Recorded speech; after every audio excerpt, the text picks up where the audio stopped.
Madam ने पंचकर्मा का कितना फायदा होता है ये क्वेश्चंस पूछा है। राम जी, सर्वश्रेष्ठ प्रोग्राम तो आयुर्वेदिक पंचकर्म की क्लींजिंग ही है, लेकिन 40 दिवसीय आयुर्वेदिक कायाकल्प क्लींजिंग में भी आहार विहार के नियमों के पालन से और औषधियों के सेवन से उत्तम स्वास्थ्य को प्राप्त किया जा सकता है। आयुर्वेदिक कायाकल्प प्रोग्राम का सबसे बड़ा फायदा यह है कि यह डाइजेशन को सुधारकर जठराग्नि को प्रदीप्त कर देता है। शरीर में जो दूषित पदार्थ होते हैं, उनको टॉक्सिन्स कहते हैं, वह पूरी तरह से साफ हो जाते हैं। जो मुख्य अंगों में होते हैं, लीवर, किडनी, हार्ट से जो ब्लड की सप्लाई होती है, तो उनकी शुद्धि हो जाती है और वजन भी इसमें मेंटेन रह जाता है। जिनका बहुत बढ़ा हुआ है वो कम हो जाता है। जो दुबले पतले होते हैं उनका आगे चलकर शरीर गठित हो जाता है। इसके अलावा रात में नींद अच्छी आती है और साथ में कब्ज से छुटकारा मिल ही जाता है पूरी तरह से, जिसकी वजह से बवासीर, पाइल्स वगैरह की समस्या में पूरी तरह से निजात मिल जाता है।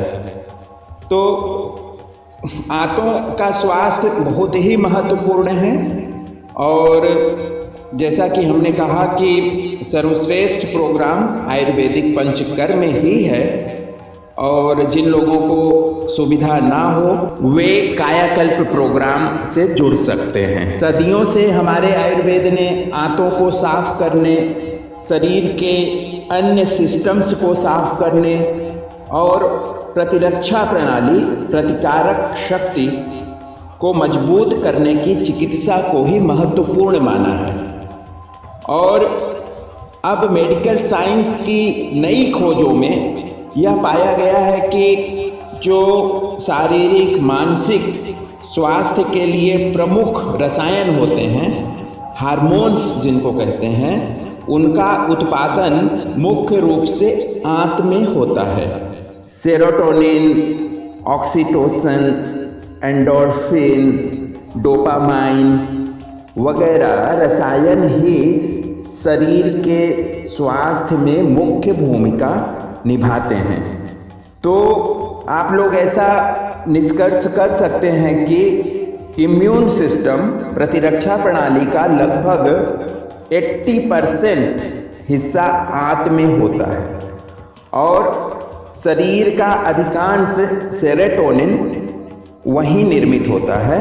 मेडिकल साइंस की रिसर्च कैसे होती हैं? अवसाद यानी डिप्रेशन, मानसिक रोगियों के ऊपर प्रयोग किए गए, उनका एनालिसिस किया गया, उनके शरीर की जांच की गई, तो यह पाया गया कि अवसाद से पीड़ित लोगों में उनके आंतों के अंदर एक लेयर होती है जिसको माइक्रोबायोटा कहते हैं। उनमें 2 बैक्टीरियाज की कमी होती है। अभी तो 2 ही बैक्टीरिया खोजे गए हैं और ऐसे तो असंख्य हैं। तो इन 2 बैक्टीरियाज का नाम इन्होंने दिया था कोप्रोकोकस एंड डायलिस्टर। तो इन जीवाणुओं की कमी होने के कारण उनको डिप्रेशन हो जाता है। लगभग सभी अवसादग्रस्त और मानसिक रोगों से ग्रसित लोगों में यह कॉमन चीज मिली। और जो लोग एंटी डिप्रेसेंट दवाएं ले रहे हैं उनमें तो यह समस्या और बढ़ती जाती है। लेकिन जो स्वास्थ्य के नियमों का पालन करते हैं, पाचन को ठीक करते हैं और कब्ज नहीं होने देते, पौष्टिक आहार लेते हैं, कुदरती आहार लेते हैं और जो आयुर्वेदिक नियमों का पालन भी कर रहे हैं, तो उनमें ए बैक्टीरियाज फिर से अपनी संख्या बना लेते हैं, मजबूत हो जाते हैं और इनकी वजह से जो सेरोटोनिन और डोपामाइन शरीर में बनना चाहिए वो बनता है और वह कुदरती रूप से इन समस्याओं से निकल जाते हैं। और डिटेल में जब इस पर रिसर्च हुआ तो वैज्ञानिकों ने पाया कि मनुष्य का आंत बैक्टीरिया निर्मित करता है और अधिकांश न्यूरोट्रांसमीटर्स का ये उत्पादन करते हैं ये बैक्टीरिया। जिस तरह से ब्रेन के सेल्स को काम करने के लिए न्यूरोट्रांसमीटर्स की जरूरत होती है और यही न्यूरोट्रांसमीटर्स हमारी आंतों में बनते हैं। तो ऐसा आप समझ सकते हैं कि आंतों का स्वास्थ्य कितना जरूरी है। आंत का स्वास्थ्य बिगाड़ने में एंटीबायोटिक्स की सबसे बड़ी भूमिका है।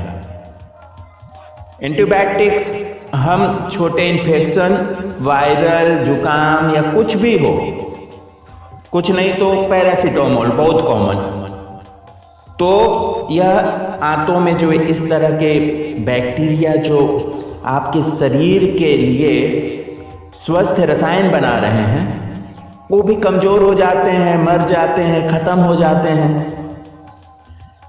तो इसकी वजह से सबसे ज्यादा नुकसान होता है। दूसरा जो नुकसान है वह कब्ज के कारण है, ठूसम ठूस भोजन करने के कारण है। मस्तिष्क में विचारों को ठूस देना और पेट में भोजन को ठूसना दोनों ही एक दूसरे से जुड़े हुए।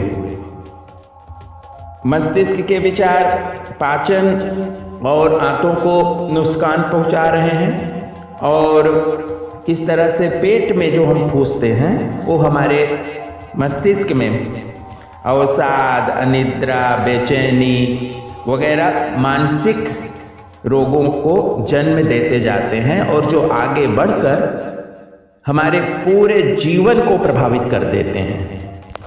आयुर्वेद का सबसे प्रमुख सिद्धांत है स्वस्थस्य स्वास्थ्य रक्षणम आतुरस्य विकार प्रशमनम च। रोगी के रोग का इलाज करना और उससे भी पहले स्वस्थस्य स्वास्थ्य रक्षणम, स्वस्थ व्यक्ति के स्वास्थ्य को बनाए रखना। तो पंचकर्म चिकित्सा आयुर्वेद के इन दोनों उद्देश्यों की पूर्ति के लिए सर्वोत्तम है।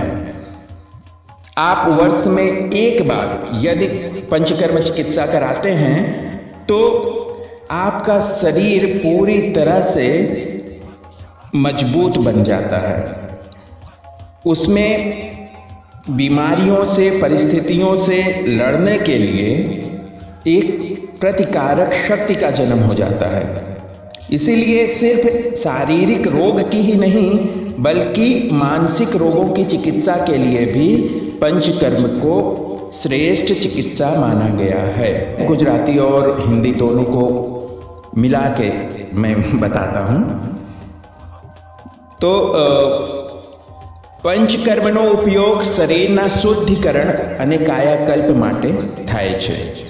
शरीर का शोधन और कायाकल्प। कायाकल्प मतलब रिजुविनेशन और शोधन मतलब डिटॉक्सिफिकेशन।